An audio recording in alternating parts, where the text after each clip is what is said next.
នេះជាបាក់ក្រាសៃ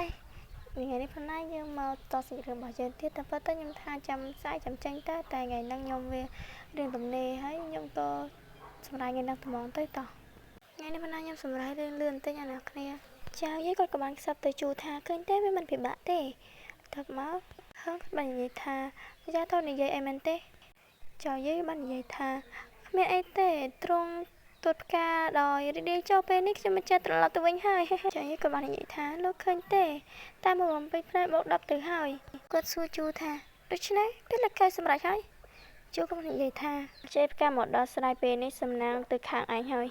ចៅយាយគាត់ក៏បាននិយាយបណ្ដាទៅពុតខ្លួនបណ្ដាថាខ្ញុំដឹងថាម្ចាស់ដើមជាសំណប់ចិត្តស្ដេចនឹងម្ចាស់ស្ត្រីដែលមិននឹកស្មានថាសមអ្វីក៏បាននឹងអញ្ចឹងទេខ្ញុំត្រូវអរគុណម្ចាស់ដើមហើយព្រោះតែគេទៅកិច្ចនេះបានសម្រេចចាំអ្នកអង្គគ្នាមានយល់ត្រង់ចំណុចហ្នឹងអត់គាត់ចង់និយាយថាគាត់មកចូលក្នុងបលម្ចាស់ដើមគាត់ហ្នឹងដែលមានឈ្មោះថាសៀវហុយហ្នឹងណាគ្នាហើយគាត់មានសំណាងហើយដែលបានមកចូលខ្លួនក្នុងសៀវហុយណាគ្នាយល់ជួគាត់បាននិយាយថាពេលនេះសម្រាប់បេសកកម្មបន្ទាប់ក្បែរទូប្រុសមិនអោយឃ្លាតសំបីតែ3ម៉ែត្ររយៈពេល6ម៉ោងតែកុំភ្លេចមើលទុកមុខចៅយាយណាគ្នាហើយក៏បាននិយាយថាអបិសកកម្មនេះដូចមិនទៅនេះគេក៏បានប្រកាសថា6ម៉ោងមានន័យថាខ្ញុំត្រូវតាមគេគ្រប់កន្លែងមិនថាគេផឹកស៊ីដេកអង្គុយគេគិតមិនល្អចំពោះខ្ញុំគ្រប់គ្រាន់ហើយខ្ញុំនៅទៅធ្វើរឿងវិញឆ្ងាយកន្លែងគាត់ថាវិញឆ្ងាយហ្នឹងគឺគាត់ពិបាកទៅចូលគាត់ព្រះរាជាដើម្បីសុំពីរឿងផ្កាណាគ្នាគាត់បានបន្តទៀតថាដើម្បីមកបង្កើតការអនុគ្រោះរបស់គេឥឡូវចង់ឲ្យខ្ញុំទៅធ្វើរឿងដូចទៅបៀតបៀនគេទៀតចឹងជួបបើយ៉ាងគាត់អត់ខ្វល់គាត់បាននិយាយថាបេសកកម្មចាប់ផ្ដើមរួចហើយពេលនេះគឺនៅពេលព្រឹកឡើងហើយគាត់និយាយថាហ៎ជួគាត់បាននិយាយថាថ្ងៃនេះឯងនៅសល់តែ6ម៉ោងទៀតទេហើយចៅយាយគាត់និយាយថាស្អីគេមួយថ្ងៃត្រូវ24ម៉ោងទើបតែបញ្ចប់ភារកិច្ចហើយតើលោករាប់វាបានយ៉ាងម៉េចទៅមកចៅយាយរឿងក៏បាននិយាយថាសជើងលោរ៉ាស្អាមកបតក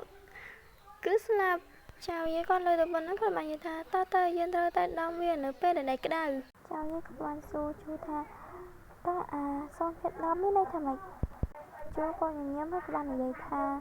សនភេទ10ហ្នឹងគឺមានន័យថាគឺអាចត្រូវធ្វើឲ្យបាន10ថ្ងៃចៅយាយក៏បាននិយាយថាម៉េចស្អីគេ10ថ្ងៃចំខ្លួនពួកយើងឲ្យជប់គ្នាតែម្ដងទៅចង់ថាមាត់ហ្នឹងណាគ្នាអាចលេខយើងបានទាំងមូលត្មងក្នុងគណៈនោះមិនដែរមានស្រីស្រីម្នាក់ក៏បានហៅថាបងប្រុសចៅយាយលើប៉ុណ្ណឹងក៏បាននិយាយទៅតែឆ្ងល់ពីនេះហើយក្មេងស្រីក៏បាននិយាយថាបងប្រុសចៅយាយបងមិនបានទៅសួរសតុម្ចាស់បងទី7ច្រើនថ្ងៃមកហើយពេលនេះខ្លួនឯងក៏បានហាក់ទឹកអោបចៅយាយរបស់យើងណាគ្នាឲ្យយាយពេលឈរសក់ចឹងគេមកអោបគាត់ក៏បានគេចណាគ្នាពេលហើយមកក្មេងស្រីម្នាក់ហ្នឹងក៏បាននិយាយថាពួកយើងបានថាជួបគ្នាតែប៉ុន្មានថ្ងៃប៉ុន្តែរាងកាយបងនៅតែគេចលឿនបានល្អដូចតែមកយើងបានប៉ុណ្ណឹងគេក៏បានហាក់ទៅអោបតែចៅយាយយើងឲ្យអោបងាយទេក៏បានគេចចាញ់មានរឿងអីខ្លួនរបស់ខ្ញុំមិនក៏គេចពីអ្នកដល់ខ្លួនឯងចេះមានន័យថាគាត់បានគេចទៅដល់គ្នាតែរាងកាយរបស់គាត់ក៏មិនរត់ដល់ខ្លួនឯងណាមកគាត់ក៏បានចាត់ថាតើនេះនាងជាអ្នកណាហើយគេបានឆ្លងមើលហើយក៏បានគេចិត្តអាចក្មេងនេះកាត់ស្អីទៅហើយក៏បានមើលប្រវត្តិរបស់គេវាឈ្មោះថាគូម៉ៃជាកូនស្រីតែម្នាក់ក៏របស់ផ្កាស្ត្រីនិងជាព្រះនាងម្ចាស់តែមួយអង្គចាំក្មេងស្រីម្នាក់មិនមានឈ្មោះថាគូម៉ៃជាខ្ញុំសូមហៅនាងថាម៉ៃណាគ្នាមេទ្រង់ឃើញដូច្នោះក៏បានលើកដៃទៅសញ្ញាបត្រដងដែរក៏បាននិយាយថាខ្ញុំក៏ស្រឡាញ់បងដែរកន្លែងនេះខ្ញុំមែនតើអ្នកខ្ញុំសូមដាក់បទចម្រៀងមួយបទ君の虜になってしまえばきっとこの夏は充実するប៉ុន្តែមកអ្នកគ្នាតមកចៅយីក៏បានគិតថាគេមិនគួរឲ្យចាប់អារម្មណ៍ខ្ញុំមិនមែនជាយូនីខនទេសម្រាប់ក៏បញ្ញាប់រត់មកក៏បាននិយាយថាព្រះនាងម្ចាស់ព្រះនាងក៏បានរំដានដល់ទាំងហាត់សមណគ្នាឲ្យម៉ែដកនោះបាននិយាយថាព្រះនាងម្ចាស់ទ្រង់រត់លឿនទៅហើយពួកខ្ញុំតែមិនទាន់ទេព្រះម៉ែ